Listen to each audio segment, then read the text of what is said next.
10 days before the wedding. Everything looked like it was falling into place. The venue had been finalized months ago. A sprawling countryside estate with arched stone pathways and a cathedral-style hall that her mother had dreamt about since she was a child. The invitations had gone out. RSVPs were coming in steadily. Our caterer confirmed the tasting menu. Her dress had been fitted and altered. Mine hung untouched in its garment bag, waiting for the day I'd put it on for the first and only time. From the outside, we were the image of success, two people preparing to step into the future with poise, intention, and love. Friends texted us daily with excitement. Our parents beamed whenever they spoke about the wedding. We were told over and over again that we were meant for each other. The perfect couple. And, finally making it official. But something in me, some unspoken, unprovoked instinct, started to twitch. It began subtly, a shift in her tone, a distance in her eyes. Not absence exactly, but a sort of quiet retreat, as if she were already somewhere else and only pretending to still be in the room. She started flinching when I touched her shoulder in passing. Her laugh came too quickly or not at all. Our usual rhythm, built over years, was now filled with awkward pauses and unfinished sentences.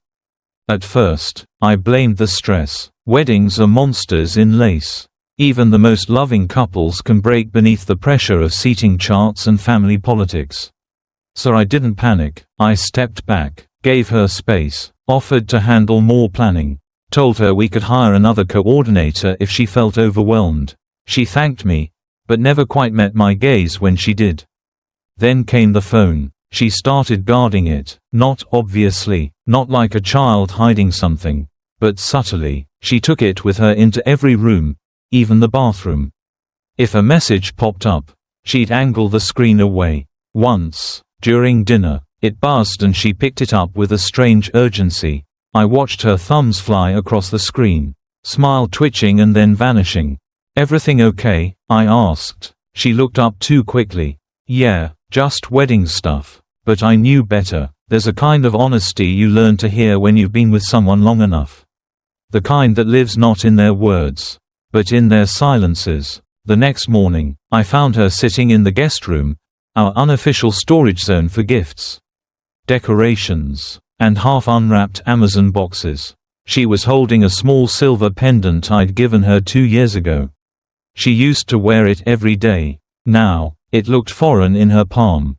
I sat beside her. "You okay?" I asked. She nodded. "Just tired. From the wedding." A pause, then a forced smile. "Yeah, it's a lot." I believed her. Or maybe I wanted to. But belief is a choice. And mine was starting to falter. Throughout the week, her behavior grew more fragmented. She missed a meeting with the florist. Forgot to send the final playlist to the DJ. When I asked if she wanted to finalize our vows together, a tradition we'd agreed on long ago, she brushed it off. "Let's keep it spontaneous," she said. "It'll feel more real that way." But spontaneity had never been her style. That night, I lay awake, staring at the ceiling. She turned away from me in her sleep. I reached out to touch her back and stopped halfway. Because something wasn't right. Something beneath the surface had shifted. I started noticing more. The way she bit her nails when she thought I wasn't looking. The strange new cologne lingering faintly on her coat. A sudden interest in yoga at a studio across town. Even though she had always said she hated group classes. Each moment, on its own, was explainable. Together, they began forming a shape. And in the middle of that shape, a hollow grew. It wasn't jealousy. It wasn't fear. It was a slow realization that I was no longer invited into parts of her life I used to belong to. I tried to reason with myself. Told myself I was overthinking. That cold feet were natural. That maybe I was the one projecting because I was scared. But even as I rehearsed those rationalizations, my stomach tightened with each new piece of evidence. Then came the night she came home late from a dress fitting. She walked through the door glowing, not tired, not stressed, but soft, her cheeks flushed, her voice lighter than it had been in weeks. "Sorry I'm late," she said, hanging up her coat without looking at me. "How'd it go?" I asked. She turned. "Perfect." I nodded. But my chest ached. Not from heartbreak, not yet. From anticipation. Like my body knew what my heart wasn't ready to admit. And still, I didn't confront her, not then. Because sometimes, we hold onto the version of someone we fell in love with long after they've stopped being that person. And sometimes, we fear that asking the question will make the answer too real. So I waited, watched, listened, and beneath the orchestration of flower arrangements and dress rehearsals, beneath the clinking of champagne glasses and carefully curated playlists, I began to feel it. This wedding wasn't a celebration. It was a disguise. And something inside me had started to wake up. Some betrayals start with a bang. Others begin with a whisper. A vibration in the dark that cuts through silence like a scalpel. For me, it started with a text notification. It was late, past 1:30 a.m. She had fallen asleep on the couch. Her head tilted awkwardly, a blanket tangled around her legs. We had just watched an old romantic comedy she loved. She laughed a little less than usual, drank a little more wine than normal. I kissed her on the temple before I turned off the lights. She mumbled something in her sleep. I couldn't make out the words. I was picking up the glasses, loading the dishwasher, moving in that quiet, meditative rhythm you settle into when you're trying not to disturb the peace. Then her phone buzzed. It was face up on the counter. I didn't mean to look, but reflexes betray intention. Brian, my cousin, and the message. Still thinking about that night. 9 words. Each one landed like a separate blow. My first instinct was disbelief. Maybe it was innocent. Maybe it was a shared memory, childhood nostalgia. Some inside joke I wasn't privy to. I tried to dismiss it. But I couldn't breathe. I picked up her phone. It was locked. Of course it was. She had changed her password recently, claiming Face ID was more convenient. I put the phone down, walked into the bathroom, stared at myself. The mirror didn't lie. Something had been off. I had felt it. This was not paranoia. This was not overthinking. This was the moment the thread became visible. And I pulled it. Back in our bedroom, I opened my laptop. Her iCloud account had once been logged in, during a trip where her phone had been acting up and I helped her back everything up. She never removed it. It took less than a minute to access the photo library. At first, it was harmless. Selfies, screenshots, photos of our dog. Then I searched, Brian. Nothing. I searched by date instead, backtracked to the weekend she said she was visiting a college friend for a girls-only getaway.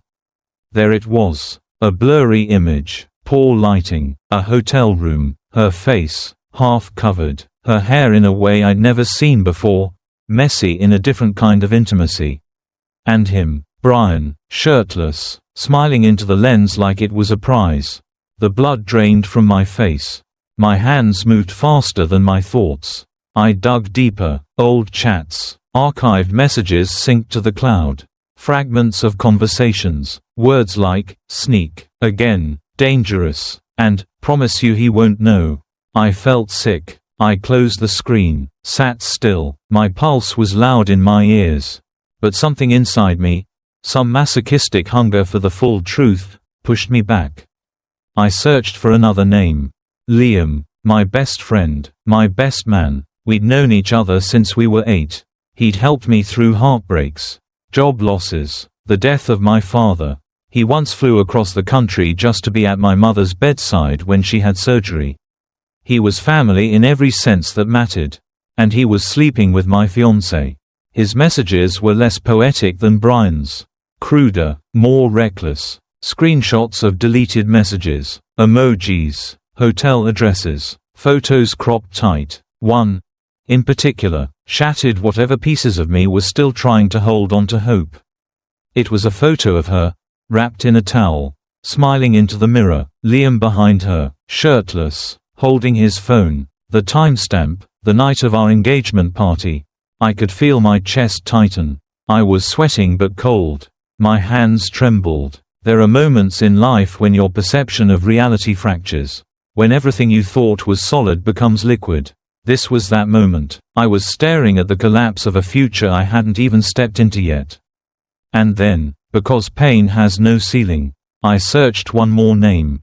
My brother. Older by 2 years. My first hero. The one who taught me how to tie a tie. How to drive. How to stand up to bullies. He gave the toast at my college graduation. He was the one who convinced me that she was the one. He said, "She grounds you." The search pulled up fewer images. But enough. Enough to confirm. A conversation string between her and him. A lunch meet-up that turned into an overnight hotel stay. Photos from the lobby bar. Both of them seated too close. Too relaxed. A final message from her that read, "We can't do this again. It's too risky." And his reply, "But you'll think about it. You always do." I shut the laptop. I didn't cry, not because I wasn't devastated, but because the emotion was too big for tears. It was beyond grief. It was a kind of existential unraveling. The woman I was about to marry had not just cheated. She had strategically betrayed me. Not once, not with one person, but with 3, my cousin, my best friend, my brother, the trifecta of trust, the trinity of men who, if you had asked me a week earlier, would have stood beside me at the altar, smiling, clapping, raising glasses in celebration of a love none of them respected. And she kissed me that morning. She held my hand. She talked about floral arrangements. She looked me in the eyes. And I almost believed it. Almost. But now, I couldn't unknow what I knew. The first thread had been pulled. And the entire fabric of my future was beginning to unravel. There are moments when the soul fractures so thoroughly that the pieces no longer scream. They simply fall, quiet, weightless, like ash drifting to the floor. That's what I felt in the hours after uncovering the betrayal, 3 betrayals. Really, though it's strange how quickly your mind stops differentiating. After a certain point, pain becomes a flood. It doesn't matter where the cracks began. Everything is wet, everything drowns. I didn't confront her that night. I didn't confront anyone. I didn't throw things. I didn't even pace. I just sat, still, frozen in the glow of my laptop screen. Surrounded by proof. The still frames. The text messages. The appointment reminders and shared location pings. I laid him out like a puzzle. Not because I needed more clarity, I had more than enough, but because I needed to understand the architecture of the betrayal. I needed to see it not just as something that happened to me, but something that had been built. And it was built with precision. One dinner with Brian while I was out shopping for her ring. A weekend trip with Liam the day after we toured our wedding venue together. A late-night hotel reservation under my brother's name, logged exactly 2 days before we sent out our save-the-dates. Dates, timestamps, receipts. It wasn't just the physical intimacy, it was the calculation, the timing. There were mornings she cried in my arms, saying the weight of the wedding was overwhelming, that she felt too emotional, too flooded with gratitude, too in awe of what we were about to commit to. She cried real tears, and I believed them. Now I understood she had been crying for something real, but not what I thought. Perhaps she cried out of guilt, or the thrill of duplicity, or maybe she cried because some part of her still loved me and hated herself for what she was doing. I'll never know, and I don't want to. Some truths don't serve us once spoken aloud. I became mechanical, detached. If emotion still burned beneath my skin, I buried it beneath the work. Because I had a plan. I compiled everything, the images, the chats, the browser logs. I backed it all up, cloud, USB, a private drive. I printed the most damning screenshots, circled times, labeled them like evidence for trial. But the masterpiece, the crescendo of my quiet collapse, was a video. A slideshow. It was supposed to be a sentimental montage. Childhood photos, travel memories, our love story from the first coffee date to the proposal under the winter lights. That's what she asked for. That's what she told our coordinator to expect for the rehearsal dinner. I kept the format, the transitions, the romantic piano track. I even opened with our real photos, her laughing in the snow. Us clinking glasses on New Year's. The photo of us tangled together under a blanket on the couch. Then came the shift. One message. From Brian, still thinking about that night. It faded in slowly, just like the other captions had, followed by a blurry photo of them together, his hand on her thigh. No narration, just the music. Then Liam, the towel photo, her half-turned smile, his reflection in the mirror. Then my brother, the chat log. But you'll think about it. You always do. It was cinematic, almost too perfectly constructed, but it wasn't fiction. Every frame was real. I didn't intend to humiliate her. This wasn't about spectacle. It was about clarity, about taking back the narrative that had been stolen from me, one lie at a time. The irony didn't escape me. I was crafting a love story about the death of love. A eulogy with soft music and high resolution. When it was finished, I watched it twice. The first time, I watched as a director, checking pacing, timing, silence. The second time, I watched as the man in the photos. I watched my face age, my smile dim, and somewhere in the middle, I realized I had already said goodbye.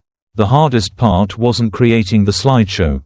The hardest part was knowing that every single person in that room, her parents, my mother, our friends, would see not just her truth, but my devastation. But I also knew this. If I went through with the wedding, I would be marrying a future built on theater, and I'd spend the rest of my life waiting for the curtain to fall. So I made a choice. To let the curtain fall before the show even began. And in doing so, I chose myself, not the version of me that loved her, but the version of me that finally loved himself enough to walk away. The video was saved, uploaded, prepared, labeled, final edit, rehearsal dinner. The stage was set, and the collapse, though quiet, would be total. The rehearsal dinner was held in a garden ballroom wrapped in fairy lights and careful lies. Round tables with linen cloths, personalized name cards, floating candles in tall glass cylinders. It looked like something out of a bridal magazine, the kind that promises dreams and delivers expectations. And everyone showed up with smiles. Her parents, proud and glowing, mine, teary-eyed with quiet joy. Our friends, dressed up and tipsy, buzzing with the contagious optimism weddings always bring. She wore ivory, not white, an elegant choice. It flattered her skin, caught the light when she moved. She looked beautiful, devastatingly so, but it was the kind of beauty that arrives just before the fall. A candle before the wind. I watched her from across the room. She laughed easily, played host, touched shoulders, poured wine. She looked at me several times that evening. Each look was soft, curated, careful. She was performing the role she had written for herself, and for years. I had read every line she'd handed me. But tonight, the script was mine. Dinner was warm and loud. Champagne flowed. Speeches began. Her father told the story of our first dinner at their house. My mother read a short letter my late grandmother had written about love. Laughter. Applause. I nodded in all the right places. The projector was set up for the final course of the evening, the nostalgic montage. Everyone had been looking forward to it. They thought they'd see baby photos, travel selfies, grainy clips of late-night dances and ring proposals. And they did. For 3 minutes. The music was soft, a piano track she had chosen herself, haunting in its simplicity. The slideshow opened with college snapshots, dorm room antics, a blurry photo of her feeding me cake with her fingers, a quick cut to us at the beach, her hair in the wind, my hand around her waist. There were audible AWWS from the crowd. Then came the shift. No transition warning, no change in music, just a single text message filling the screen. Still thinking about that night. Brian. Silence. Then another slide. A photo, grainy but clear enough. Her, partially undressed, sitting beside him in a hotel bed. Time-stamped. The room stilled. The next frame. A towel-wrapped photo in the mirror. Her smile, Liam behind her, the reflection unmistakable. Then a screenshot of a calendar entry, lunch with Daniel. My brother's name. Another image, her and Daniel, his hand brushing her lower back outside a restaurant I had booked for our anniversary. The timeline unfolded like a slow avalanche. There was no narration, no annotations, only dates, screenshots, photographs, It spoke for itself. The music played on. It wasn't dramatic. That was the most unsettling part. It was gentle, romantic, and utterly wrong. Gasps rose and died. A fork clinked onto porcelain. Someone whispered, "Is this a joke?" She stood, her face pale, frozen. She looked at me as if she was seeing a ghost. I didn't look back. I stood, calmly, buttoned my jacket. My hands didn't shake. I walked to the front of the room, took the mic, cleared my throat, not because I needed to speak, but because it was expected. I turned to her. No fury, no tears. My voice was quiet. "Thank you," I said. "Thank you for helping me avoid a lifetime of lies." I placed the mic down. No dramatic drop, no slam, just release. And then I walked out. Through the double doors, past the waiting staff, past the line of parked cars, into the cool night air that wrapped around me like truth finally breathing. Behind me, chaos would follow. Gasps, questions, accusations, denials. But I would not be part of it. Because I had delivered the truth. And that was enough. In the parking lot, I unlocked my car, sat in the driver's seat. Didn't start the engine, just sat. My hands rested on the wheel. My breath came evenly, for the first time in weeks. I felt light. Inside that ballroom, a wedding had just ended. And out here, a new beginning had begun. Not with someone else, but with myself. The next morning, I turned off my phone. Not just on silent, not airplane mode. Off, fully off, as if every call, every text, every notification was a thread trying to pull me back into a life I had just walked away from, and I was not ready to be found. For 2 days, I disappeared. No explanations, no dramatic exit on social media, no announcements, just gone. I checked into a quiet coastal town 5 hours south. One of those places you only find if you're not looking. A village wrapped in salt air and slow time. I found a small inn with creaking floors and old books on every shelf.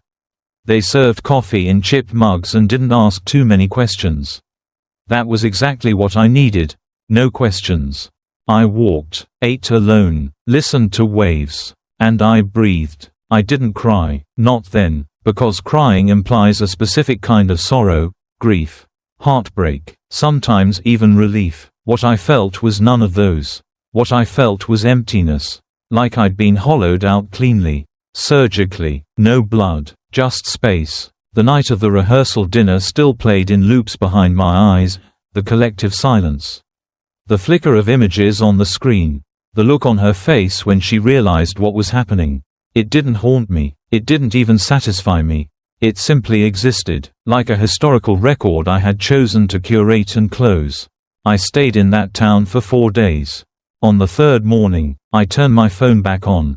Within seconds, it vibrated so violently I thought it might crack open. Over 200 missed calls. Dozens of voicemails. Texts from numbers saved and unsaved. One from her mother, one from my brother, another from Liam that simply said, "Please." She had written the most.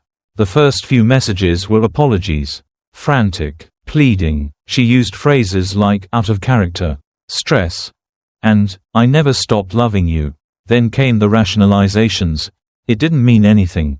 It was a mistake. We were confused. Then silence. And then a final message. Timestamped 4:27 a.m. "I understand if you hate me. But I hope one day you remember how much we had before it all went wrong." I read them all, every word, slowly, not to feel anything, but to confirm that I felt nothing. My brother's messages were colder, less emotional. He didn't apologize. He tried to explain. He said, "It was a moment of weakness. And, you weren't around much." And, she came to me. Brian didn't even attempt sincerity. His texts were defensive, biting. "It's not like you were perfect," he wrote. "You always thought you were better than everyone else. Maybe this evens the score." Liam, my best man, was the only one who said what I might have once needed to hear. "I was selfish," he wrote. "I deserve whatever you feel. But I'll regret it for the rest of my life." I didn't respond to any of them. Not because I didn't have words. I had plenty, but because they didn't deserve my voice anymore. My silence was no longer a wound. It was a wall. And on the other side of that wall, I was rebuilding. I visited a lighthouse that overlooked a jagged cliff. The wind was wild that day, pulling at my coat like it wanted me to fly. I stood at the edge, not to tempt fate, but to remember what distance felt like. The vastness of it, the clarity of looking out and seeing no one, and realizing that solitude can be a kind of strength. That night, I ate dinner alone again. A plate of grilled fish, a glass of wine, and a journal I hadn't opened in years. I wrote 3 pages, about the rehearsal, about the years before, about the blind spots I now saw clearly.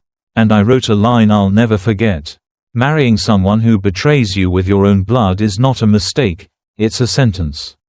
And I chose freedom. That was my closure. Not forgiveness, not confrontation, just a declaration. I stayed in that town 2 more nights. On the final day, I went for a swim in the freezing ocean. My body screamed at the shock of the water, but it felt honest, raw, cleansing. By the time I returned home, the wedding venue had been cancelled. Vendors had been notified. Deposits lost. Her dress, I imagined, still hung in our shared closet. But it wasn't my closet anymore. I packed my things, moved out quietly, told my landlord I needed space of my own. No explanation. Some people whispered, friends who had heard pieces, mutual acquaintances who speculated. I let them, because I didn't need to defend myself. I had already survived the war. There was nothing left to win. The hardest part wasn't leaving her. It was accepting that I had ignored the signs, that I had loved blindly. But now, with every step forward, I was learning to see again. And what I saw wasn't bitterness. It wasn't vengeance. It was the shape of a life I had reclaimed. One that didn't need explanation. Only movement. And I kept moving. I kept the video, the slideshow, the one that shifted from memories to betrayal. From smiles to silence. From love to something colder. I never watched it again. But I never deleted it either. It sat in a private folder on a private drive. Untouched but never forgotten. Not because I wanted to punish anyone. Not because I hoped she'd find it someday. I kept it for me. Not as revenge, but as remembrance. Because sometimes the worst betrayals don't come with knives. They come with slow erosion, familiar hands, soft voices, shared beds. They come dressed in promises. And when they fall apart, what you lose isn't just the person. It's the illusion you built around them. And that illusion, that's the part that hurts the most. The wedding was never about flowers, vows, or carefully folded napkins. It was about belief, that she was mine, that we were safe, that the people I trusted most would protect what we had. When all of that fell apart, I didn't just walk away from a woman. I walked away from a version of reality that I had fed and dressed and promised my future to. Keeping the video reminded me not to forget that sometimes, what looks like the happiest day of your life can be the set of a very well-rehearsed tragedy. A wedding is supposed to be a beginning. But only if you're marrying the right person. Otherwise, it's a performance, a stage, a costly illusion wrapped in white silk and false smiles. There's a particular kind of loneliness that follows the loss of a dream. It doesn't feel like grief. It feels like standing in the wreckage of something beautiful and realizing you built it with the wrong blueprint. And that you weren't just fooled by someone else, you were a willing participant in your own delusion. But eventually, even delusions lose their power. In the months after, I began to see clearly, not just what she had done, but what I had allowed. Every sign I'd ignored, every instinct I had quieted, every moment I chose comfort over confrontation, certainty over clarity. She didn't break me, she revealed me, she showed me how badly I wanted to believe in something that wasn't there. And once you see that, you can't unsee it. I didn't date for a long time. I didn't look for healing in the arms of someone new. I wanted to know who I was when no one else was watching. When there was no one to impress, no one to lie to, no one to build a future with just yet. I traveled, wrote, sat in quiet places and listened to my own voice again. The one I hadn't heard in years. And every once in a while, I'd come across a wedding. In a park, on a beach, in a film. And I wouldn't flinch. Because I hadn't lost faith in marriage or love. I had only learned how much those things require truth. The truth of who someone is. And the truth of what you're really choosing. A wedding is beautiful when it's honest. But if it's built on lies, it's just a stage for pain wearing a pretty dress. I didn't lose her. I lost the illusion of her. And that, I realized, was a gift. A hard one, a costly one, but a gift nonetheless. Because it taught me that sometimes, walking away isn't weakness, it's wisdom. It's the quiet decision to rewrite your future instead of locking yourself into someone else's lie. That video remains where it is. Not to haunt me, but to honor the lesson. You can cancel a wedding. But if you don't have the courage to, you might end up marrying a lifetime of betrayal. And I chose the silence of truth over the noise of deception. And in that silence, I finally found peace.